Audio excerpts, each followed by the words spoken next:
now for the award-winning #1 local talk show in Northeast Pennsylvania, The Sam Lesante Show. Now here's your host, Sam Lesante. Hey folks, today it's all about the kids. It's all about the kids today, the Sam Lesante Show. We're going to be learning about how do we take care of our kids. Safety for kids, the summertime, the fall, the winter, the spring. My guests today are two physician assistants from the Lehigh Valley Health Network, a passion for better medicine, folks. Laura Shallenberger and Wainwright, Alisha Wainwright. I said that right? Yes. And they're going to talk about safety for kids. First of all, girls, thanks for coming on the show. You're very welcome. We did a taping up at the Express Care, and I was talking to Greg Jones, the PA. There's a Dr. Greg Jones, and he filled us in on a lot about what physician assistants are doing, and you guys are great demand now, right? How would you describe a physician's assistant, Alisha? Well, we have the ability to do a lot of what doctors do. We do have the ability to treat and diagnose patients, but we have a master's degree, and we can also just go to the doctor if we ever need help with anything. We can, if we're trained to do certain things, we can do them. And how do you see it, Laura, as a physician assistant? Yeah, I think we do have the ability to do a lot of what a doctor does. Then the nice thing is that it's not as many years in school, and if we ever have any questions, we have the ability to ask the doctor and have that second opinion. There's always the question, I know with all the healthcare changes that are going on, there'll be more involvement of PAs, okay? Some people think it's a good thing, some people think it's a bad thing. I want to see the doctor, okay, which I can understand, okay. How do you sort of make me feel comfortable, if I'm coming into, and they're going to say, okay, you're going to see the PA. Well, I really want to see the doctor. I mean, how do you make a person feel comfortable that you do have the knowledge? Now, I know you're not a doctor, okay, and there's a difference, but just for, initial stages. Well, usually if someone does have they are a little bit more nervous about seeing the PA, I usually just kind of explain my training. I just act a little bit more professional because I am a little bit younger, so a lot of the patients get very nervous. Okay. Young people are very brilliant, okay? Yeah. You come out of college with a lot of knowledge. So you try to make them feel comfortable. Same with you, Laura? Yeah. Have you ever had that experience? I want to see, you look at this kid's a little girl. I mean, what does she know, okay? Yeah. And I can understand that, too, especially elderly people, Right. And, of course, when people say that, you look young, so you want to prove to them that you know what you're talking about, so you try a little bit harder. Well, let's see if you know what you're talking about today. We're going to talk about summer safety for kids. And this is, what we have here are some common things, okay, that people should be aware of, and that's why I love these shows, because they're health shows and they give people information. So, okay, summertime, for example, the kids are out playing, and there could be a tick out there, okay, a tick out there, okay, you get that tick out there? Just a little humor here. What are some of the signs and symptoms that parents should look for after a child is bitten by a tick? Well, the most important thing is to know how long the tick has actually been attached. Do you have to ask the tick this? Well, yes, sometimes. No. Hey, tick, how long have you been in this? I mean, how do you know that? Usually ask the parents, when were the kids outside. You can also look at how large the tick is if you actually see it on exam, or if mom brings it in a baggie. If you see how large it is actually is indicative of how long it's been there. So what does that mean? I mean, how could you tell the difference? Well, an engorged tick has been there a lot longer than a small tick. That means it's been sucking blood. Mm-hmm. Okay, so you could tell how long. Okay, so how would you know the child has a tick, or is it, if they're taking a bath, or what are some of the symptoms? Well, the main symptoms you want to look for are symptoms of tick-borne illnesses like Lyme disease, Rocky Mountain spotted fever, things of that nature. A tick bite itself isn't exactly a medical emergency unless there's been a disease that's been transmitted. But it can turn into something pretty rather. Yes. Okay, so how do you, Laura, how do you remove a tick? Or do you want to answer this?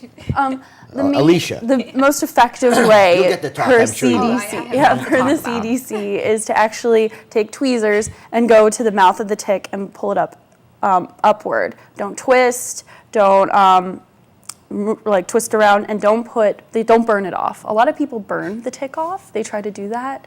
Don't do that. Okay, now I saw something very fascinating when I was up at Express Care. Dr. Gajano showed me, did you see that little plastic thing? Yes. It's a hook that it just actually pulls the tick off the right way. So basically, if you should find the tick, if you're afraid, or because, listen, you're a nervous wreck, you got a tweezer or whatever, you're trying to pull the tick out, you could twist it, you could break it, and you don't want to do that, okay? So this is you saw what tool I'm talking about. Yeah, it's a unique tool with a little hook on it, and it pulls it right out, right? Right. Yes. So, I mean, even though you're saying, it's nothing to panic about, it's still something that you should be concerned about, okay? Because if it's left, then you get Lyme disease, and then you're in a different situation. Okay, so just in the summertime, and I mentioned about different things that we should do in the different seasons. We're going on vacation. Let's assume we're going on vacations. So, what medications? Okay, and what should I bring? For my vacation, especially if we have any children going with us. Right. You want to make sure that if your child is on any medications, that you're taking all of their medications with them, and a list as well, just in case something happens and they have to go to the ER or urgent care. You have that list available because the doctors won't be familiar with them, with the child. Okay. So you want to make sure you have that. The list of what now? Of any medications that your child is on. Okay. Another important thing, you want to make sure you have some Tylenol, Motrin, Benadryl, just in case. Make sure that you're always taking sunscreen, minimum of SPF 30. If you have a small child, any kind of infants, babies, they should always be wearing a hat. Okay, insect repellent, of course, like she had talked about, we want to make sure that they have that with them. And a first aid kit containing Band-Aids, Neosporin, things like that, hand sanitizer. These are just the basics that you should have if you're going on vacation or even a day trip. And what you're saying, Laura, is extremely important, because I think when you're going away, if your child has any medication, and for that matter, even you or anybody who's going, you should have a list of the medications that you have to take. Right. You should also maybe, if they're going away and they're going to be in Florida or in the Bahamas or whatever, they have pharmacies there. Right. Sometimes people run into a problem with prescriptions because they may lose them. Right. And now, what should they do in that case? Okay, because I know it happened to me. We were in the Bahamas once, and I lost one of the medications, and boy, I had to go through all kind of loops to get them to give me the prescription. Right. Wow. Well, in that case, I think you can always call your doctor and get, the information from us, and then we could, when it's out of the country, it's obviously going to be a little bit more difficult than Should they have a prescription that they could take with them? If it's a serious one, a high blood pressure, or something for a absolutely. heart or something like that, they should take a prescription absolutely. with them? Yeah, they should definitely take the prescription with them, just in case that were to happen. People don't think that because they're anxious to going away, as you know, and Right. sometimes they forget it. But I think you should have a checklist. My wife is a maniac. Checklist right from. I mean, it's amazing, but she's on target because Right. everything is there, and she makes sure she checks them as we're going through them. You got now that first aid kit. They sell them in Yep. different, and they're fabulous. I have one in my car. I hope I have never used it. But the point is, we have one here at the studio as well. But they certainly come in handy. Absolutely. So keeping a checklist, all right, and sunscreen should be SPF 30 or more. Yes. Okay. Yes. It does work. Oh, absolutely. Okay, folks, I'm talking to Laura and Alisha from the Lehigh Valley Health Network, and we're talking about safety for kids. We have a lot more to talk about. It's important, folks, little things we forget about, but it's so nice to have that checklist, as Laura said. And, if you see a tick, if you can take it off, fine, but they do have a fabulous tool. Boom, it takes it right off. We'll be back right after this. Welcome back to the Sam Lesante Show, folks. Remember, 24/7 SSPTV.com. All the shows are there, and all the health shows we have, folks. There's tons of health shows we have there about learning about different things. My email is sam@ssptv.com. My guest today from the Lehigh Valley Health Network, A Passion for Better Medicine, folks. Laura and Alisha. Laura Shallenberger and Alisha Wainwright. Okay, they're PAs. Now, we're talking about kid safety, excuse me. Now, in the summertime, we're out there playing and we get mosquito bites. I hate them, okay? I hate mosquito bites. You see, some of them are like airplanes, okay, when you get them and they bite you. I mean, you got a problem, okay? But you're doing, you're scratching and all of a sudden you have a welt that big. All right, how should I treat or manage mosquito bites? The most important thing is to recognize with mosquito bites if it's infected or not. If there's know that? You give me a lot of hard questions today. I know. I mean, you started with the tick. Not you're gonna I'm the insect let me girl see. today. Is that infected? Oh yeah. What about all this gush coming out? That could be. How do you know that? If there is a purulent or pussy type of drainage coming out of it, it's not clear drainage. Then it's been there a while. Yes. A lot of people do come in like that sometimes. Is that right? So as soon as you get a mosquito bite, what should I do? Well, first thing you should do is clean it. Usually you can just wash it with soap and water. Or the bite? Oh, the bite. Okay. You can take the mosquito and clean it if you want. I mean. Yeah, okay. Usually I don't see it after it bit me. It's gone. So, no, I'm being facetious. So you clean the mosquito bite, right? Okay. And what, soap, water, or alcohol? Yes, you can use rubbing alcohol. Okay. What's best? To be honest, I just think a mild soap and water is perfectly fine. Rubbing alcohol can actually dry it out, make it a little more itchy. But you can also use Benadryl, especially if your child gets bitten a lot. Try to use oral Benadryl. That actually really helps. Okay. If you notice that it's not better within a week or so, call and we'll see the kid. Usually we give them like a steroid cream to put it on. Folks, their phone number, Andy, I'm sure you had it up on screen. It's 570-501-6400. Okay, and we're talking about safety for kids.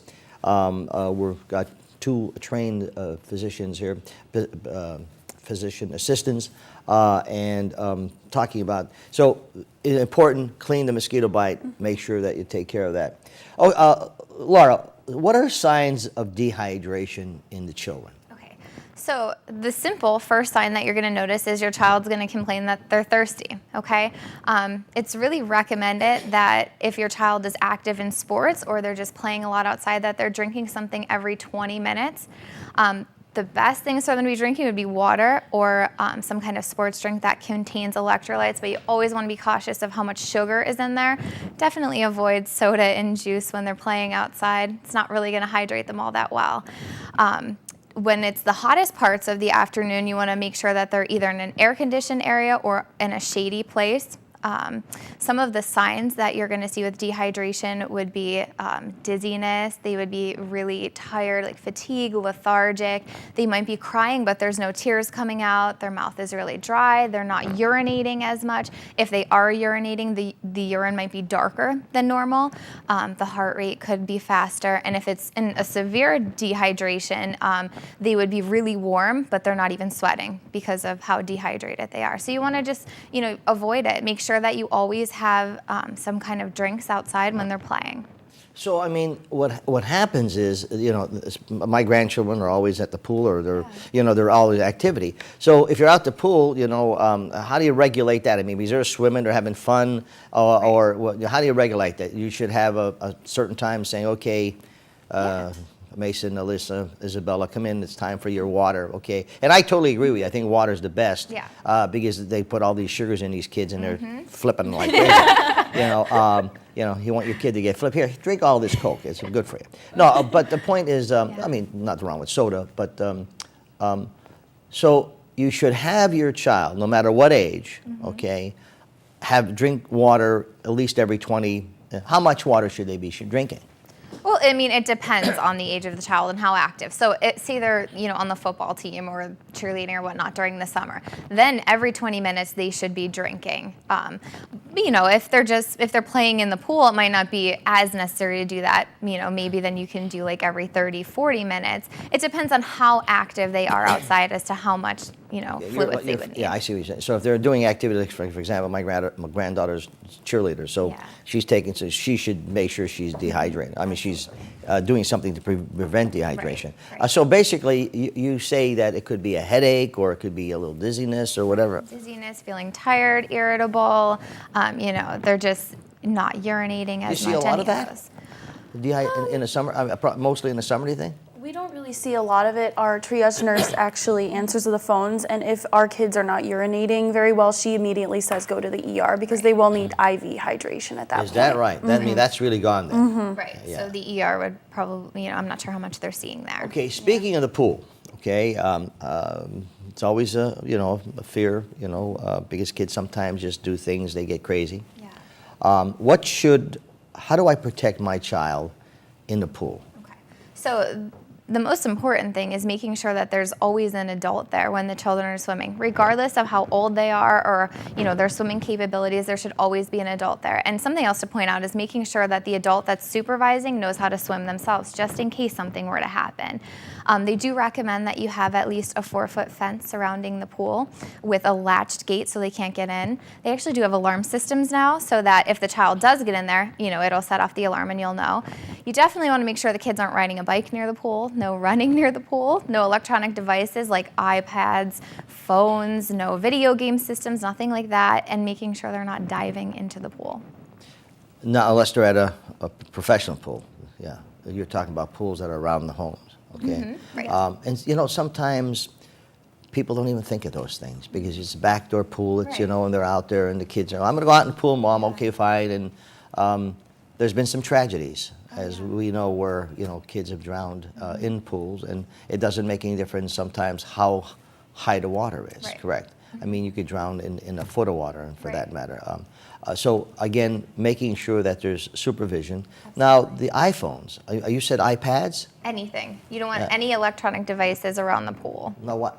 Because if it falls in, you could even an iPad. That's interesting. I did not know that. It's just recommended that you don't have any of the electronic devices around there. Well, what if someone is how far could they be away from the pool, sitting on a? Oh, if they're just sitting near the pool, that's okay. Yeah. They You're shouldn't talking be about swimming. you should have them in there doing. Oh, all right. Yeah, you don't want them in the pool with Oh, you. okay. Yeah, if you're just sitting on the side, that's I okay. can't even work my iPad when the kids in the pool. What is this? Okay. Okay. Yeah. So therefore, it's important. Again, these are little safety things that people, again, you don't think of. Okay. And once again, there should be a checklist. Before you go in the pool, there should be an adult. If there's a certain age, you should have this. Make sure you don't have that. There should be a checklist, just like an airplane pilot does when he takes off. He goes over every list. So that is in the summertime. So we're talking about, if you got bit by a tick, make sure you know to take it out properly, or give them a call. The phone number, folks, up there is 501-6400. We come back, we'll talk about what happens when when your kids go back to school, and some of the things we should be looking for. Stay with us. Thanks for staying with us, folks. This show is all about kids. If you missed any part of this show, you want to make sure you look at our schedule. I have Laura and Alisha here, who are PAs on the Lehigh Valley Health Network. Passion for better medicine, folks. And we're talking about child safety. And remember, you can watch any of these shows on ssptv.com. My email is sam@ssptv.com. And the phone number, folks, that you can call some of the things we're saying, you want to know a little bit more about them, is 570, of course, 501-6400. We're talking about kid safety. One thing you just brought up during the break, Laura, is your kid in the car. Okay, what are some of the things we should be thinking about, or not thinking about, but doing when you have a child in the car? Unfortunately, we've seen it on the news way too many times with parents leaving their children unattended in the hot car. So regardless if it's only going to be a couple of minutes of you running into the store or wherever, if the windows are cracked, there's really no reason to ever leave your child unattended in there, because we've seen what can happen. What happens? For example, and I know sometimes they'll have the windows, even if they have the windows open a little bit, especially if a child maybe 1 year or 2 years old, and I'm just running in, they run in and they meet a friend or a neighbor, they start talking, and all of a sudden 5, 10, 15 minutes goes by. What happens with that child?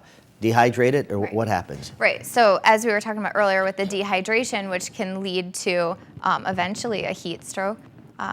So that's really, and it depends on how long they're in there, but regardless, you just never want to leave your child alone. Don't do it. Yeah, just don't do it. Just don't do it, Exactly. okay? Even in the wintertime. The age too. Right. Regardless of the age too. I totally agree, yeah. Even in the wintertime. Some people just Yes. leave the kids in the car, and even though the heater's on, and that turns into a disaster.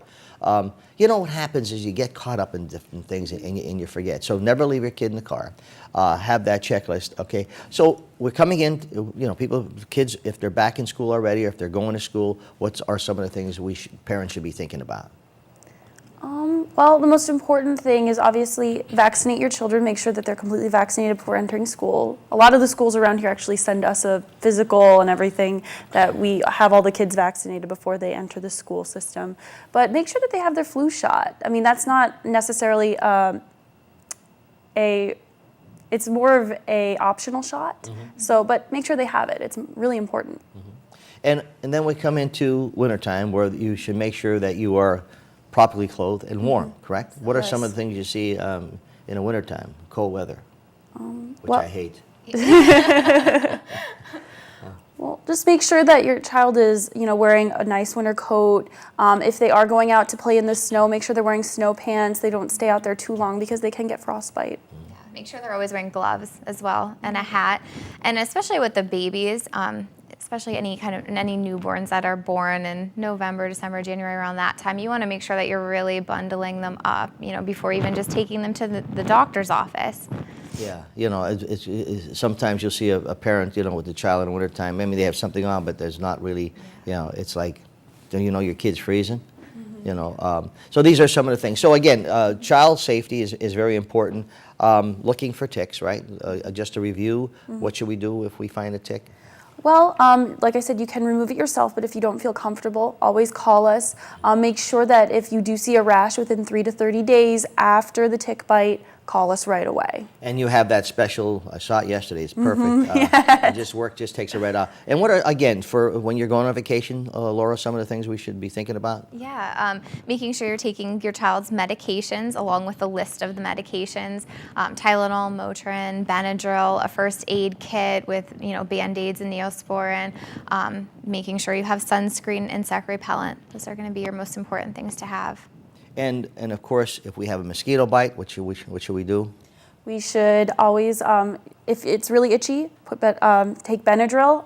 Always clean it as well. But most important thing is to prevent it. Wear bug spray. How about spider bites? Spider bites? I hate those. Those are about the same. The only real spider bites that we worry about as physicians are the black widow spiders and the brown recluse spiders, in which case you will get symptoms very quickly. Is that right? Yeah, like paralysis, tingling, numbness, things of that nature. And where will you get that? I mean, if you're outdoors with those spiders? Yes, those are usually outdoor spiders. But there are black widows that I've heard people found in their house. So just be aware, guys. Yeah. I mean, so is there something you do to keep them out of the house, except the sign saying no black widows here? Well, just make sure you clean. And if you ever do find spiders, or if your house is infested with spiders, I would recommend an exterminator. Yeah. No, I mean, because some people, they're sleeping and, they get a spider bite, and, or if you're outside and you're in sandals, and sometimes you're walking and you pick up a bite. But these are things that you should pay attention to immediately. And the phone number, folks, that you can get them is 570-501-6400. They are PAs, and we're learning a lot about physician assistants. There are a lot of great PAs out there, and I'm sure you two are part of that group. A lot of doctors have PAs, and they do very well. And I don't think we should be fearful you know, from PAs, because you wouldn't be there if you didn't have the qualifications. Am I correct? Yes. And the both of you went to a great school. What was the name of that school you went to again? King's College. King's College, my buddy Father Ryan. Well, folks, you're watching the Sam Lesante Show. We try to, the Lehigh Valley Health Network, Hazleton, brings you up to date. There's a lot of information. Today we're talking about safety for kids. Please, there are little things that you just check off, and you'll be surprised how very nice your vacation will be if you should lose a prescription or etc. We'll see you next time.